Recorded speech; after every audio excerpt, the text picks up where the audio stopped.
Entreprise et passion sur Logos FM. Logos FM. La chronique économique de Marie-Luce Beson pour faire rayonner notre territoire. Bonjour à tous sur Logos FM, encore une fois dans Entreprise et passion, avec aujourd'hui une invitée, Marie-Amandine Siquier. Bonjour. Bonjour Marie-Luce. Marie-Amandine, vous êtes la dirigeante de QHSE. Vous allez nous expliquer tout à l'heure ce qu'il en est. Vous êtes du Cantal. Vous êtes également présidente de la CPME du Cantal. On va parler de tout ça, de cette vie de passion. Mais on va d'abord vous laisser nous expliquer qui vous êtes, Marie-Amandine. Oui, alors avec plaisir. Donc je suis Marie-Amandine Siquier. Donc moi je suis originaire du Cantal. J'ai... comme beaucoup, je pense, peut-être de jeunes, fait des études, alors des études à Clermont-Ferrand, et plutôt des études scientifiques qui étaient censées m'amener, peut-être pas forcément vers l'entrepreneuriat, mais en fait, ce qui a compté dans mes choix professionnels, ça a été finalement ce qui m'anime. Et moi, ce qui m'a toujours animée, c'est de créer, d'entreprendre. Et donc, j'ai dû trouver un espace, un moyen de pouvoir rejoindre l'entreprise. Donc, c'est ce que j'ai fait. Et quand j'ai arrêté mes études scientifiques, j'ai acquis de nouvelles compétences, donc dans les compétences du QHSE, qui sont... Alors, il va falloir QHSE, donc pour... Traduisons. Voilà, le domaine de la qualité, tout ce qui est normes, certification, qualité produit ou qualité service dans les entreprises. La partie sécurité, hygiène et sécurité alimentaire. Donc là, c'est toute la réglementation de mise sur le marché des denrées alimentaires au niveau européen. Le S pour sécurité au travail. Donc là, on s'occupe de toute la prévention des risques dans les entreprises. Et puis la partie environnementale, toutes les réglementations et normes environnementales à mettre en place dans les organisations. Donc je me suis spécialisée en QHSE de manière à pouvoir rentrer de manière transversale dans les entreprises. Vous aviez l'impression qu'il y avait un manque à ce moment-là en voulant intégrer cette... filière-là? Alors, c'était nouveau, oui. Donc, mais l'objectif, c'était surtout de rentrer dans le monde entrepreneurial et que c'était une discipline qui me permettait de le faire. C'était vraiment ça, la motivation. Et une fois que j'ai acquis cette compétence-là, j'ai eu un autre leitmotiv qui est apparu un peu plus tard, parce que quand on est jeune, on a tous, beaucoup ont envie de partir, pas tous, mais beaucoup. Et le deuxième leitmotiv, ça a été de dire, mon territoire a peut-être besoin de moi, parce que j'ai des compétences. Et finalement, le rêve de partir ailleurs pour d'autres a un peu changé, et je me suis empreinte d'une volonté d'aider les entreprises de mon territoire. Et c'est comme ça que j'ai créé la société en 2008 QHSE Concept, destinée à accompagner les entreprises dans la simplification réglementaire au sein de leurs organisations, et que je suis restée dans le Cantal. Donc voilà un petit peu les motivations en tant que femme de territoire à créer une activité économique dans un territoire rural comme le Cantal. Rural, mais très tourné sur l'agroalimentaire. Oui, en effet. Donc, ce qui est riche aussi au niveau des entreprises, parce que l'agroalimentaire, ça va de la production à la transformation, au transport et à l'expédition. Donc, ce qui permet aussi de pouvoir opérer dans une filière organisée qui est représentée par tout type d'artisans, d'industriels. Et donc, c'est très riche. Mais il n'y a pas que l'agroalimentaire dans le Cantal. Il y a aussi d'autres industriels. Et puis, en tant que consultant, on est des gens mobiles, donc depuis le Cantal, nous avons ouvert des agences donc à Clermont-Ferrand en premier, puis à Lyon, puis à Nîmes. Et puis aujourd'hui, nous cherchons à recruter à Bordeaux, Marie-Luce. Donc voilà, si quelqu'un souhaite faire partie de notre équipe à Bordeaux, nous serions ravis de l'accueillir. Donc le monde industriel, mais aussi le monde artisanal, je l'ai dit, le monde de la pharmacie, auprès desquels on opère. Donc depuis le Cantal, on est capable d'inonder la France aujourd'hui et de répondre aux besoins des territoires. Donc 2008, vous créez, j'imagine, en étant toute seule au démarrage. Quelle va être la réaction des entreprises à ce moment-là? Parce que quelque part, cette notion de règle, elle est souvent décriée, à tort ou à raison. On n'est pas là pour en débattre, mais elles sont là. Donc, quelle va être la première réaction de ces premiers clients que vous allez accompagner? Alors les premiers clients, c'est en fait un peu du sauvetage. C'est-à-dire qu'on est face à des situations d'urgence, de non-conformité, de gestion de crise. Et en fait, les premiers clients qui me font confiance, c'est parce qu'en fait, ils ont un besoin et auquel il faut absolument rapidement répondre et de manière experte et rapide. Et c'est comme ça que j'acquis mes premiers clients. Et puis ensuite va venir le bouche à oreille, l'expertise métier qui va grandir. Et puis petit à petit, des nouveaux consultants chez QHSE Concept. Et puis la notoriété qui va aider le cabinet à grandir. Est-ce que justement dans ces entreprises-là, le fait d'externaliser une démarche pareille, une fonction pareille, est perçu comme un atout, comme une vision extérieure, comme un œil neuf? Quelle est la plus-value que peut apporter QHSE Concept? Alors l'externalisation, elle a vraiment quelque chose d'important, c'est en effet le regard externe qu'on peut apporter sur une organisation. C'est aussi l'expertise qu'on amène parce qu'on est à même de comprendre, de voir par notre expérience plusieurs systèmes et plusieurs entreprises et donc de savoir les choses terrain qui fonctionnent. Et donc c'est vrai que et puis aussi un troisième levier important, c'est celui de pouvoir être agile avec les équipes et avec les ressources aussi de l'entreprise et d'intervenir au besoin. Il y a des moments où on a besoin d'être beaucoup là, des moments où on est moins parce que l'entreprise a moins besoin, et l'externalisation est un moyen aussi de pouvoir gérer les ressources de nos entreprises clientes. Oui, on n'est pas forcément obligé de faire de l'audit tous les matins sur sa ligne de production, je suppose, et de bloquer des fois des chaînes. Oui, c'est tout à fait ça. C'est-à-dire qu'à la fois, on est capable d'être là de manière très régulière pour soutenir un système et une organisation qui fonctionne, et en même temps, l'agilité d'être là en cas de crise, en cas de problème, en cas d'accident du travail, en cas de problème sanitaire ou en cas de pollution environnementale, où on a besoin de différents experts. Donc, ce qu'il y a de bien, c'est qu'aujourd'hui, le cabinet est constitué de 25 personnes avec des expertises industrielles différentes. Certains proviennent d'entreprises clermontoises connues dans l'automobile, d'autres dans le chocolat à Lyon, ou voilà, donc d'autres dans la filière du bois. Donc on a vraiment des consultants qui sont capables de s'adapter à différents environnements avec différentes expertises. Et avec des sujets, je suppose, qui ont dû être, parce que quand vous parlez de gestion de crise, c'est toujours compliqué lorsqu'on va pour bloquer une chaîne de production parce qu'il y a des choses à remettre en place. Comment est-ce que ça se vit, ça? J'imagine qu'il y a, au-delà de simplement l'expertise professionnelle, il y a une dimension d'accompagnement presque comportemental, presque managérial qui doit se jouer. Comment ça se passe ? Eh bien, vous avez tout à fait raison. C'est-à-dire qu'il y a plusieurs choses à gérer en parallèle et en même temps, simultanément. Bien sûr. Il y a d'abord la levée de la non-conformité, la levée du risque si elle n'est pas levée, et l'action face à l'accident pour que la situation, l'impact lié à cet accident, que ce soit dans n'importe quel des 4 domaines, puisse s'arrêter et qu'on puisse envisager une reprise de l'activité. Et à côté de ça, il y a les équipes, il y a le management, il y a de l'humain derrière.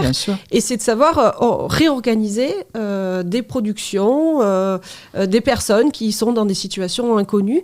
Donc c'est pour ça qu'à ce moment-là, c'est important aussi d'avoir une équipe organisée au sein du cabinet, qui est même de pouvoir prendre en charge simultanément différents plans des organisations dans nos entreprises. Parce que je suppose, alors je ne sais pas si vous pouvez nous évoquer quelques anecdotes, mais je suppose qu'il y a des changements de fond que vous devez être amené à préconiser, parce que s'il y a eu problématique, c'est qu'il faut changer quelque chose à un moment. Oui, quand il y a un problème, en fait, nous, notre travail, c'est de rechercher la cause du problème et l'analyse des causes, et ensuite de mettre en place des plans d'action pour que ce problème n'opère pas à nouveau. Donc souvent, il peut y avoir, ça peut être alors différents moyens, il peut y avoir en effet des changements d'organisationnel de fond, mais parfois simplement de la formation, parce que c'est de l'erreur humaine, un risque pris par méconnaissance. Donc la montée en compétences fait complètement partie aussi de notre métier.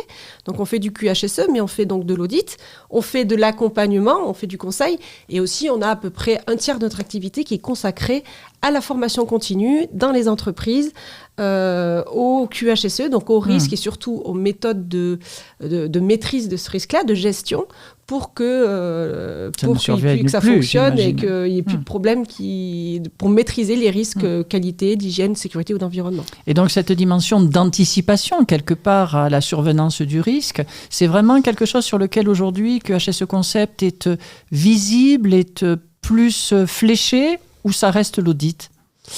Alors, c'est assez réparti, vraiment. On fait on fait pas mal d'audits, mais la partie d'audit est une mission très ponctuelle et qui a un terme, donc qui se situe entre 1 et 3 jours d'audit, alors que la partie conseil est souvent réalisée de manière régulière sur toute l'année auprès de nos entreprises, et la partie formation, selon les équipes, qui est aussi de manière continue.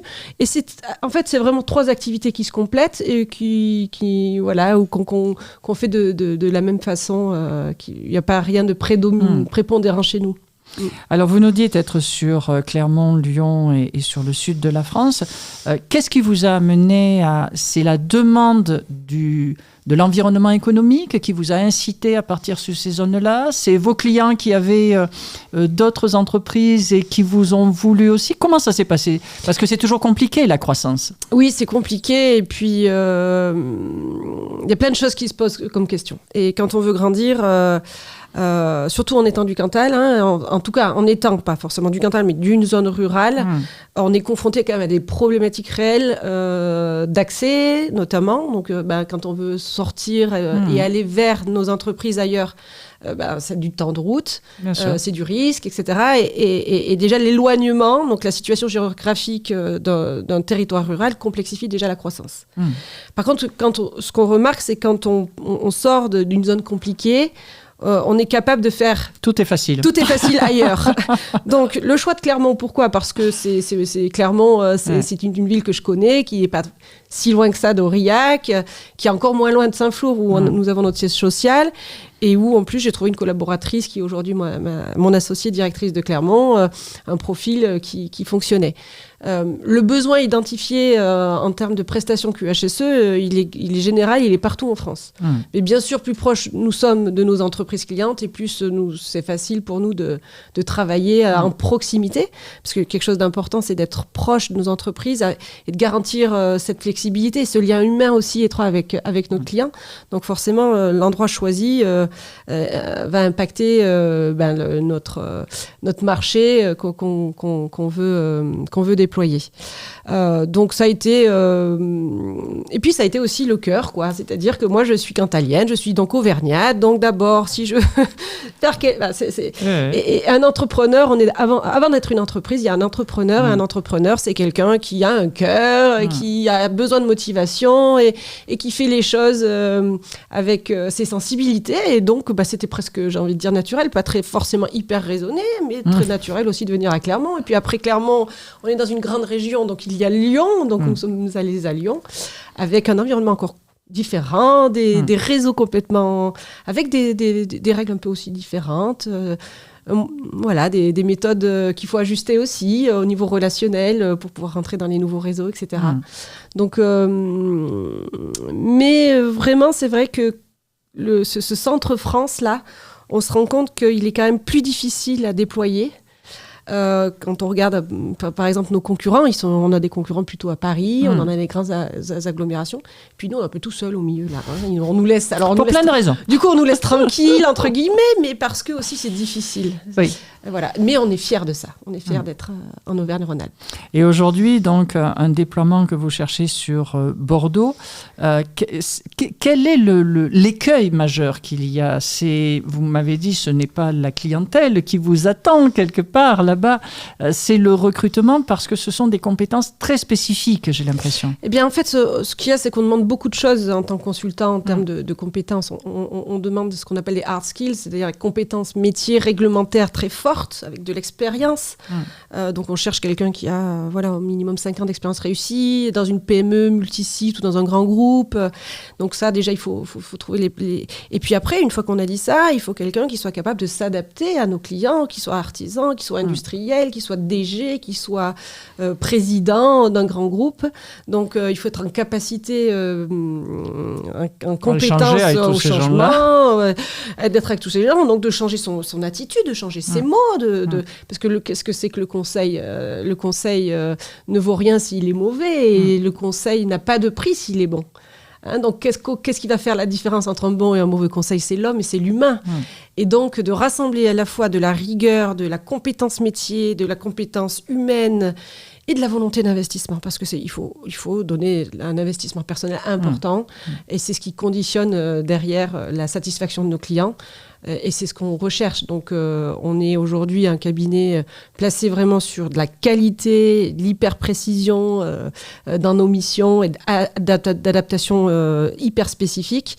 Et donc, voilà. Donc, c'est vrai, un peu compliqué de recruter, dans le sens où voilà, on cherche des talents, mais par contre, les talents sont bienvenus, et puis il y en a.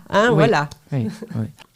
Merci de rester avec nous sur le Gosse FM, et ce titre d'entreprise et passion, il est parfaitement incarné aujourd'hui avec vous, Marie-Amandine Siquier, dirigeante de QHSE Concept. Vous nous avez expliqué être originaire du Cantal, en être particulièrement fière, et je crois qu'on l'a bien compris dans cette première partie d'interview. Après des études scientifiques, vous avez créé en 2008 QHSE Concept à destination des entreprises, d'abord du Cantal, aujourd'hui national, avec 25 collaborateurs éparpillés entre Clermont, Lyon et le sud de la France, une volonté d'ouvrir sur Bordeaux, et vous vous définissez comme femme de territoire. Et ça, c'est un bel engagement de votre part. Alors, parlons-en de cette femme de territoire. Oui, alors avec plaisir. Être dans les territoires, pour l'économie, c'est une petite difficulté. Être une femme, parfois un peu aussi. Alors combiner être femme dans l'économie, dans un territoire, c'est une belle histoire. C'est une belle histoire parce qu'elle est un peu difficile. Et donc... on peut aussi un peu en être fier à un moment donné. Ça, c'est un message aussi important, c'est que pour avoir du plaisir, il faut donner de l'effort. Ça, c'est un message que je porte aux jeunes. On n'a pas de plaisir sans effort. Et donc, être femme de territoire engagée dans l'économie, c'est beaucoup d'efforts et beaucoup de plaisir. Parce que c'est du bénévolat. Parce que rappelons-le une fois de plus sur cette antenne. Exactement. Donc, je défends les intérêts des entreprises à travers différents mandats. Mon premier mandat est celui de présidente donc de la CPME du Cantal, mais je suis aussi engagée à la CCI en tant que vice-présidente de la CCI du Cantal depuis, dans ces deux mandats, plus de 15 ans, on dirait. Voilà. Et pourquoi ? Parce que j'ai envie que les choses changent et qu'elles changent pour un meilleur futur pour nos entreprises. Et pourquoi pour nos entreprises ? Parce que nos entreprises sont un squelette de la société qui permet au territoire de se développer, de créer de la valeur et donc de rendre les gens plus heureux, j'en suis convaincue. Et c'est ce qui m'anime et c'est ce qui fait que je me suis engagée très rapidement dans les réseaux économiques et par engagement naturel, petit à petit, on a pris des responsabilités. Voilà. Y compris au plan national. Oui, alors aujourd'hui, depuis le mandat de notre président Amir Reza Tofighi, je suis également à la CPME nationale, où je suis notamment en charge des relations avec CCI France. Voilà, donc nous travaillons assidûment en ce moment parce qu'il y a des actualités vis-à-vis des réseaux des chambres et puis des conditions aussi économiques et de ressources qui sont beaucoup discutées par l'État. Donc voilà, j'ai une grande mission nationale qui m'occupe aussi beaucoup. Et j'imagine que tous ces engagements, tous ces échanges nourrissent aussi votre vision de chef d'entreprise et ce développement que vous avez au sein de QHSE. Certainement, mais c'est pas mon objectif. Non, mais en général, ça contribue. Mais bien sûr, et je l'espère, parce que c'est beaucoup de temps à donner pour le bien commun et c'est ce qui me donne l'énergie aussi personnelle, c'est d'être dans une mission collective que je donne au collectif pour le bien commun. Et en effet, certainement que ça m'aide. Les échanges avec les autres dirigeants. On voit ce qui se passe ailleurs et certainement qu'évidemment...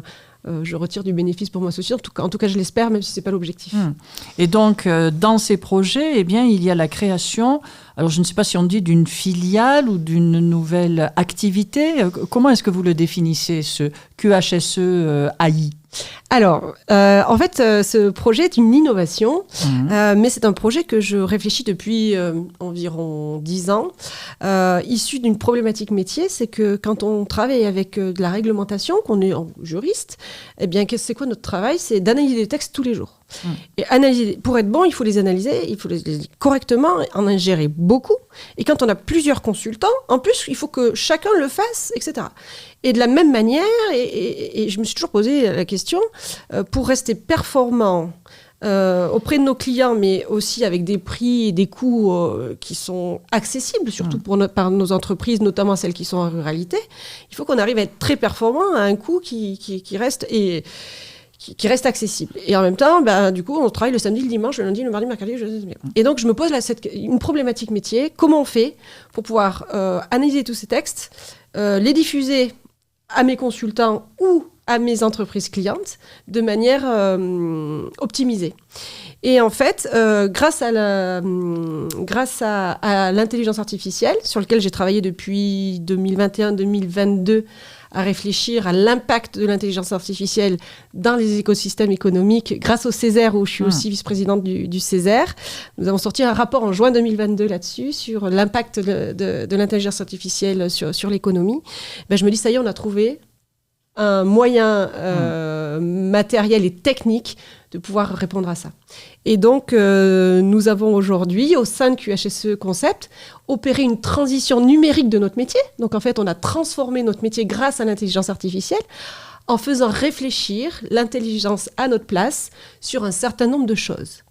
Et pourquoi ? Parce que l'intelligence artificielle, elle a des capacités, que nous n'avons pas en tant qu'hommes, et on les a utilisées, c'est de traiter un grand nombre de données très rapidement. Donc aujourd'hui, c'est un outil interne qui nous permet de traiter 2 millions de textes. Donc humainement, c'est pas possible de le faire. Donc on traite 2 millions de textes. Dans quel type de délai, peut-être, pour essayer de... Alors 2 millions de textes, il faut quelques jours pour les traiter, parce qu'il faut tous les absorber. Mais une fois qu'on les a traités, c'est à peu près 150 000 textes par jour qu'on traite et qu'on adapte à chaque cas de nos clients. Donc aujourd'hui, on va chercher dans les JO, Eurlex, Légifrance, l'ensemble des textes qu'on identifie comme relevant de la qualité, de l'hygiène, de la sécurité ou de l'environnement. Et ensuite, on les confronte en cas particulier de l'entreprise. En fait, c'est comme si vous intégriez une super équipe QHSE au sein de votre entreprise en une journée.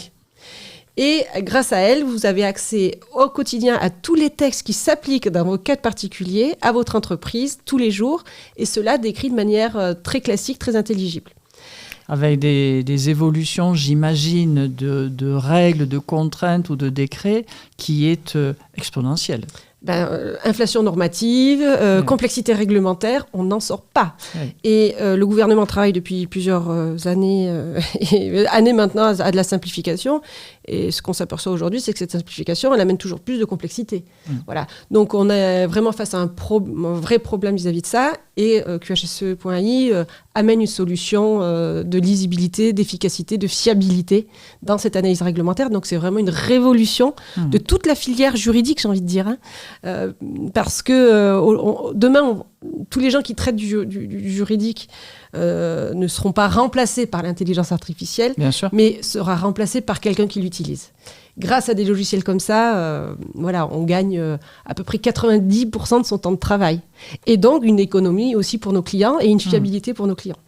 Donc c'est vraiment le nouveau monde, les nouvelles entreprises du nouveau monde, et l'IA doit être complètement intégrée à ça parce qu'elle nous donne des capacités de fiabilité et de gains de production incroyables. Et permettre, j'imagine, à ces entreprises utilisatrices de rester en permanence dans les règles, parce que même si elles ne sont pas censées ignorer la loi, mais elles sont sans arrêt à courir après les évolutions. Je suppose que c'était ça votre vision initiale.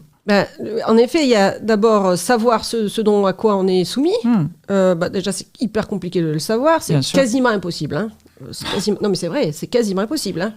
Donc, grâce à elle, ça devient possible.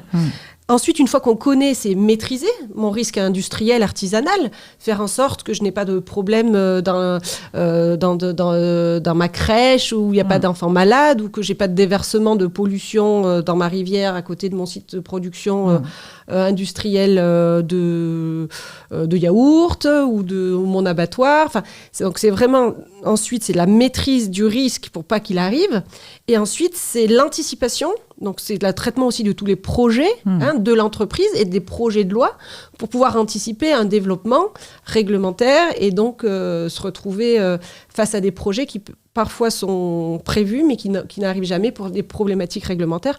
On en entend souvent parler, par exemple, en environnement. On se rend compte qu'au dernier moment, il y avait quelque chose qui faisait que le projet qu'on travaille depuis 5-10 ans n'est plus possible. Et ça a des impacts économiques et territoriaux majeurs qui sont résolus grâce à QHSE.ai et à nos consultants. qui vont décortiquer ça. Un immense merci, Marie-Amandine, pour être venue nous expliquer ces métiers très pointus, très spécifiques, mais qui sont essentiels dans le cadre de la vie d'une entreprise. Merci à vous. À très bientôt sur l'antenne de Logos FM avec de nouveaux invités et bien sûr, continuez à suivre Entreprise et Passion. C'était Entreprise et Passion sur Logos FM, la chronique économique de Marie-Luce Beson pour faire rayonner notre territoire.